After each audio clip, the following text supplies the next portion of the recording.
ഇപ്പം ഇതിൻ്റെ ഇടയിൽ ഇത് പറഞ്ഞുകൊണ്ടാട്ടോ ഞാൻ ചോദിക്കുന്നത്. അതായത് ഇപ്പം നമ്മൾ ഇപ്പം പറയില്ല, ഒരുപാട് കൺട്രോളിങ് ചെയ്തിട്ടുള്ള ഒരു ഫാമിലിയിൽ നിന്ന് ഒരു കുട്ടി നാളെ ഒരു ജോലി എടുക്കാൻ വേണ്ടിയിട്ട് വേറൊരു നാട്ടിലേക്ക് പോവാണ്.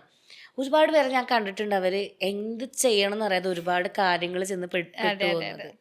സോ ഇത് ആക്ച്വലി മാനേജ് ചെയ്യാൻ എന്തായിരിക്കും? കാരണം എസ്റ്റർ ഒരുപാട് ട്രാവൽ ചെയ്യുന്ന ഒരു കുട്ടിയാണ്. ഇപ്പം പുറത്ത് വേറെ ഒരു കൺട്രിയിൽ ലിവ് ചെയ്യുന്ന അല്ലെങ്കിൽ പഠിക്കാൻ പോയ ഒരു കുട്ടിയാണ്.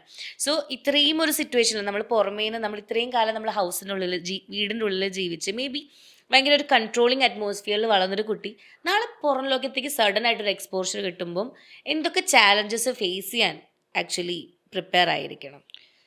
So this is again very true valid point. കാരണം ഈ പറഞ്ഞ പോലെ ഞാൻ ജനിച്ചു വളർന്ന ഒരു നാട്ടുമ്പുറത്താണ്. ഞാൻ അവിടുത്തെ ഒരു ലിവിങ് കണ്ടീഷൻസും അവിടെയുള്ള ആളുകളെയും കണ്ടിട്ടുണ്ട്. അത് കഴിഞ്ഞ് ഞാൻ കൊച്ചിയിലേക്ക് മൂവ് ചെയ്തു. പിന്നെ ഞാൻ പഠിക്കാൻ ബോംബെയിലേക്ക് പോയി. ഞാൻ ഇന്ത്യയിൽ തന്നെ ട്രാവൽ ചെയ്തു. പിന്നെ ഞാൻ UK പോയി. സോ ഐ ഹവ് സീൻ ഒരു ഡിഫറെൻറ്റ് ബാക്ക്ഗ്രൗണ്ട്സ്. അവിടെയുള്ള ആൾക്കാരെ ഞാൻ കണ്ടിട്ടുള്ളത് വെച്ച് എനിക്ക് മനസ്സിലായിട്ടുള്ളതാണ്, ഒത്തിരി പേര് ഈ പറഞ്ഞ ഫ്രീഡം കിട്ടുമ്പോൾ എന്ത് ചെയ്യണം എന്നറിയാതെ ഒത്തിരി പ്രശ്നങ്ങളിൽ പോയി ചാടുകയും അതിൻ്റെ റെപ്പർക്കഷൻസ് അനുഭവിക്കുകയൊക്കെ ഞാൻ ചെയ്യുന്ന കണ്ടിട്ടുണ്ട്.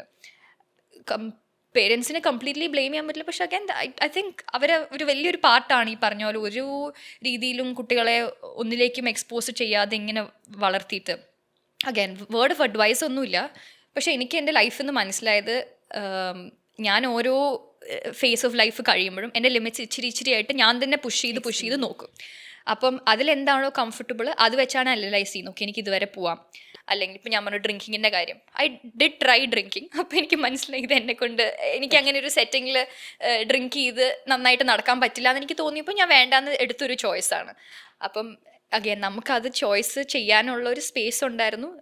എനിക്കിപ്പോൾ ഓർമ്മയുണ്ട്, ഞാൻ ആദ്യമായിട്ട് ഡ്രിങ്ക് ചെയ്ത് വന്നിട്ട് എൻ്റെ തലയെല്ലാം കൂടെ പോയി. ലൈക്ക് എനിക്ക് എണീക്കാൻ പറ്റുന്നിട്ട് ഞാൻ അമ്മേനെ വിളിക്കുന്നത്, അമ്മ എനിക്ക് വരാൻ പറ്റുന്നില്ല, because I do not know how to come back home.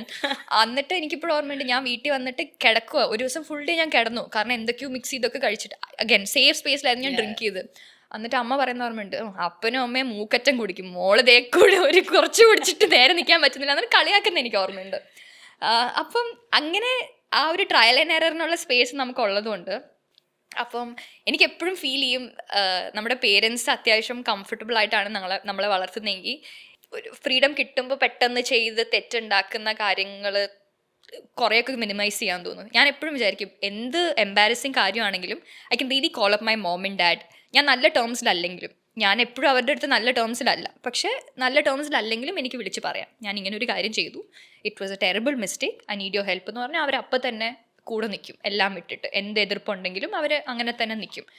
അപ്പം എനിക്ക് അഡ്വൈസ് എന്നുള്ളത് അറിയില്ല, പക്ഷെ നമ്മൾ തന്നെ നമ്മുടെ ലിമിറ്റ്സ് കുറച്ചായിട്ട് പുഷ് ചെയ്ത് അതിൽ നിന്ന് പഠിക്കുകയും ചെയ്യുകയും ചെയ്യുകയാണെങ്കിൽ അത്രയും നല്ലത് എന്ന് തോന്നുന്നു. ആൻഡ് ഓൾവേസ് ഞാൻ ഇപ്പോഴും ഒരു എൻ്റെ അടുത്ത് ചോദിക്കുകയാണെങ്കിൽ I would say that trust your gut intuitions ഉണ്ടാവില്ലേ, അത് ഞാൻ എപ്പോഴും ആൾക്കാരോട് പറയുന്നത്. ഇപ്പം നാളെ ഒരു സ്ഥലത്ത് പോകുമ്പോഴും if you want try, like if you really want to try something, അത് നിങ്ങൾക്ക് അല്ലാതെ നമ്മളൊരാളെ ഫോഴ്സ്ഫുള്ളി ചെയ്യുന്ന കാര്യങ്ങളോ നമുക്ക് തോന്നും, നമ്മുടെ ഇൻറ്റ്യൂഷൻ പറയും ദിസ് ഇസ് നോട്ട് റൈറ്റ് എന്ന് തോന്നുന്ന മൊമെന്റ് ആണെങ്കിൽ ജസ്റ്റ് എസ്കേപ്പ് അല്ലെങ്കിൽ വേറെ എന്തെങ്കിലുമൊക്കെ ചെയ്യാന്നുള്ളത് ഞാൻ പറയുന്നത്. എനിക്ക് തോന്നുന്നു എല്ലാവർക്കും ആ ഗട്ട് ഫീലിങ്ങിനപ്പുറത്ത് ഒരു നമ്മുടെ കൂടെ ഉള്ളവരിലൊരു ട്രസ്റ്റ് ആയിരിക്കും ഉണ്ടാവുക കൂടുതൽ.